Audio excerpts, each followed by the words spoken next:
Hello guys, NazyG here, back with another game of StarCraft 2, and this time I'm going to be casting a Zerg versus Zerg, which are always interesting and fun games. You get to see banelings blowing up banelings, which things blowing up other things is always really cool, and I like Zerg versus Zerg. I mean, some people think mirror matchups they're a bit dull, but I like Zerg versus Zerg in a lot of games I've seen. Baneling versus Baneling isn't that boring. I mean, you have to be the one to hit one baneling off of your enemy's 10, and you have to be the one to come out top. Anyway, enough of that. I'll talk about the players for a little bit. Spawning as the blue Zerg in the bottom right, we have LiquidRet on the team. Liquid, very very strong Zerg player. He's one of my favorite Zerg players. Obviously, Idra being my favorite, because Idra's Idra's a lot of people's favorite. He's a really strong Zerg player. Ret is a very very good Zerg player, and spawning is on the top left. Gotta get my tongue around that. We have RoxkisSLIVKO. Now I don't know too much about Slivko, but apparently he likes 10 pools because he is sticking down a 10 pool. And Zerg versus Zerg. This is a really prominent build for Zerg versus Zerg. You see a lot of Zergs doing this. Actually, I started playing Zerg, and I do this quite a bit versus Zergs. Because I mean, 10 pools, early Zergling rushes are really bad against wall-ins, and Protoss and Terran can wall in at their ramp, and obviously Zerg having structures which are like, they need to stay on the creep, you see, so there's like a circle of creep. It's like a larger pylon power area. You could say it like the hatchery is like the pylon, you can only place around it. So you can't really wall off. Well, you need to spread the creep first, and that takes quite a bit. So 10 pools are usually very good against Zerg because you run your Zerglings up, and most Zergs will go for hatch first. Now Ret probably thinking that Slivko would actually, I gotta get used to that name. It's a strange name. I gotta do some research on this player because I have never heard of him. Ret's probably thinking that on this map Slivko would be doing something like this. Probably got his hatch first, his pool first, and then decided to see if Slivko, yeah, that's his name. Slivko was going to be rushing him, and he was right on that one. Actually, Slivko is rushing him, and Ret actually spotted it with his Overlord, and he's getting a spine crawler down. But Slivko's running in with all of his Zerglings, and he's gonna get us surrounding the spine crawler. But LiquidRet forcing himself. Slivko was forcing Ret to pull his drones off to defend, and Slivko's rush has just completely failed. And they even cancelled Ret even cancelled the spine crawler there because he didn't even need it, because he's finished this rush off pretty much, and he's at a massive drone advantage. That's just not good for Slivko. He sacrificed a lot of drones to get here, and he lost a couple. I think he might have.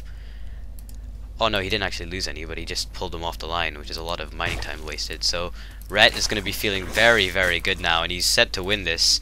He's just got his speed finishing now, and unfortunately Slivko, sacrificing his economy early on, has no speed to speak of. So those Zerglings are not going to be speedy like these guys. Look at them. As I said earlier in one of my earlier videos, they've got wings and they like hop around and jump. That is really strange. And Ret gonna be doing the right thing here. Is as soon as you fend off a rush, you should probably push against your enemy to try and shut him down and stop him getting an expansion. But Slivko's actually got a nice little wall here. He's got the great wall of Zerg, and he stuck a queen behind it. And this is really good positioning of the queen. The queen is just gonna poke away at these Zerglings. So Ret is probably gonna wait till a couple more reinforcements come in, and then he's probably gonna hit Slivko in the face. But this wall is looking pretty devastating. But Ret does have speed on his side, and he's going straight for the front door.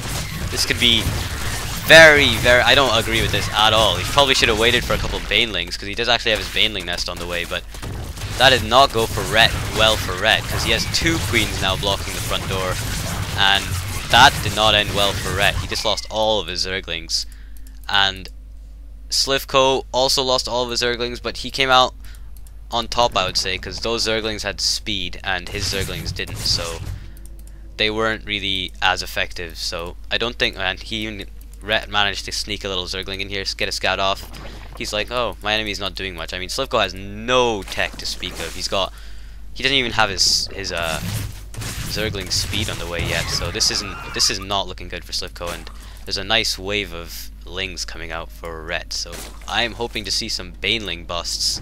Baneling busts, no, just Banelings, because you can't bust anything, because there is no wall. Awesome. And Ret is in a very good position now. Slivko's just getting his hatchery up, whereas Ret already has his expansion up, and he's moving out with a nice number of Lings, and this looks like it's going to be game over. He's morphing in Banelings, and Banelings versus... well, okay, he doesn't even have any Lings. Banelings versus any Zerg unit really deals quite a lot of damage. Probably not Roaches. Banelings versus Roaches. Probably go to Roach's favor. But, Red is moving in at the perfect time here. He, like, managed to get the perfect timing on that Spine Crawler, moving in while it was burrowing. That is unfortunate. And Slivko managed to get one transfuse off and then calls the GG, because he knows he lost that early rush, and that was pretty much the end of it. And, yeah, that was interesting, because, I mean, you usually just see, lots and lots of rushes from Zerg, and we saw one of those again, but usually they work, because Zerg find it very... if you go for the, 10 pool or anything before the 10 pool, you can get Zerglings into your enemy base before their pool is even done, and Slivko didn't manage to get it down. I think he should have maybe taken a slightly longer route to avoid the Overlord, because that gave Ret enough time to stick a Spine Crawler down, which kind of fended Slivko off. And also Ret's awesome game sense, he told him, I probably shouldn't expand too fast on this map. I mean, the rush distance is pretty short, so this map is not the best in ZVZ to expand fast, so you want to get some sort of defense out early on to protect against those early rushes. But yep, that was just a quick game for me to kill some time, just for funsies, because I like StarCraft. So bringing you a quick game from NazyG here, and remember to comment, rate, subscribe, like, click on the subscribe button, do all that stuff. It's all good. I like it. It makes me happy. So I am going to eat now because I am really hungry. So thank you guys for watching, and have a nice time.